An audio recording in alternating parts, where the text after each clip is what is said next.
এ যেন এক ভিন্ন সিয়াম আহমেদ। মুখ ভর্তি দাড়ি, গোঁফ, জিহ্বা থেকে ঝরঝর করে পড়ছে রক্ত, চোখে মুখে হিংস্রতা ও কৃত্তিচ্ছা। এক দুর্ধর্ষ রূপে তিনি, আর সিয়ামের এই হিংস্র লুক নিয়ে চলছে নেটপাড়ায় তোলপাড়। কিন্তু অভিনেতা কেন এমন হিংস্র রূপ নিয়েছে? কোন সিনেমায় এমন রূপ ধারণ করলেন সিয়াম? এবং অভিনেতা সারা জাগানো নতুন এই সিনেমাটি সম্পর্কে আরও কি জানা গেল? চলুন এই বিষয়ে বিস্তারিত জেনে নেওয়া যাক আজকের প্রতিবেদনের বাকি অংশে। কেটিভি শোবিজ চ্যানেল থেকে আপনাদের সাথে আছি আমি মাহমুদুর রহমান সিয়াম।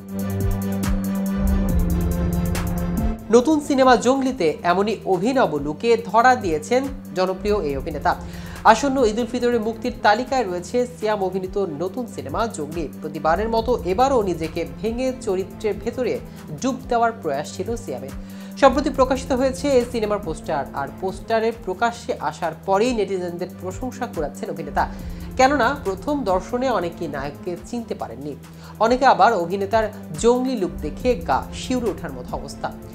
দর্শকদের কাছে এমন চমক নিয়ে আসতে সিনেমার নামের সাথে মিলিয়ে নিজের অভিনব লুক তৈরি করেছেন তিনি। জঙ্গলি হয়ে উঠতে অনেক ভোগান্তি পোহাতে হয়েছে এ নায়ককে। জানা যায় প্রায় 7 মাস চুল দাড়ি কাটেনি সিয়াম। দর্শককে নতুন কিছু উপহার দিতে চরিত্রটি দীর্ঘ সময় নিজের মধ্যে যাপন করেছেন তিনি। রোজার ঈদে মুক্তি পাওয়া সিনেমার তালিকায় থাকা জঙ্গলিতে সিয়ামের বিপরীতে অভিনয় করেছেন চিত্রনায়িকা শবনম বুবলী ও প্রার্থনা ফারদিন দিকে। এম রহিম পরিচালিত সিনেমাটি গেল বছর মুক্তির ঘোষণা দিলেও নানা কারণে তা সম্ভব হয়নি। অ্যাকশন, রোমান্স ও পারিবারিক গল্পে সিনেমাটি থেকে দর্শক চোখ ফেরাতে পারবেন না, এমনটাই প্রত্যাশা সিনেমা সংশ্লিষ্টদের। এদিকে নিষিদ্ধ থাকার 4 বছর পর প্রেক্ষাগৃহে মুক্তি পেয়েছে অনন্য মামুন পরিচালিত সিনেমা মেকআপ। এই মুহূর্তে দেশের 23টি প্রেক্ষাগৃহে চলছে এই সিনেমাটি। 2021 সালে চলচ্চিত্র সেন্সর বোর্ড নিষিদ্ধ করে এই সিনেমাটি। কারণ হিসেবে জানা এই সিনেমায় শোবিজ মানুষদের নেতিবাচকভাবে উপস্থাপন করা হয়েছে। এছাড়া সিনেমায় রয়েছে অশ্লীল দৃশ্য। তবে 5 আগস্ট রাজনৈতিক পট পরিবর্তনের পর দীর্ঘ সময় ঝুলে থাকা এই সিনেমাটি প্রেক্ষাগৃহে মুক্তির আবেদন করেন নির্মাতা। গত 17 ডিসেম্বর ইউগ্রেড সার্টিফিকেট দিয়ে প্রেক্ষাগৃহে মুক্তির অনুমতি দেয় চলচ্চিত্রের সার্টিফিকেশন বোর্ড। প্রসঙ্গত, প্রেক্ষাগৃহে মুক্তির আগে আজমত রহমান প্রযোজিত সেলিব্রিটি প্রোডাকশন এর সিনেমা মেকআপ 2021 সালে ওটিটি প্ল্যাটফর্মে মুক্তি পায়।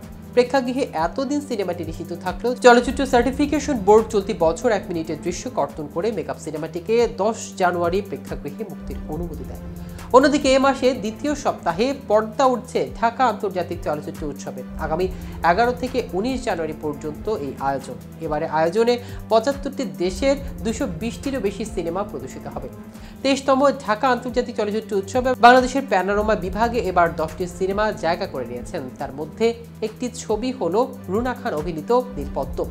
নীলপদ্ম সিনেমাটি এই উৎসবে 2 দিন প্রদর্শিত হবে। প্রথম শো হবে 15 জানুয়ারি বুধবার সন্ধ্যা 7টায় জাতীয় জাদুঘর মিলনায়তনে। পরের শোটি হবে উৎসবের শেষ দিন অর্থাৎ 19 জানুয়ারি রবিবার বিকেল 3টায় নর্থ সাউথ বিশ্ববিদ্যালয়ের মিলনায়তনে।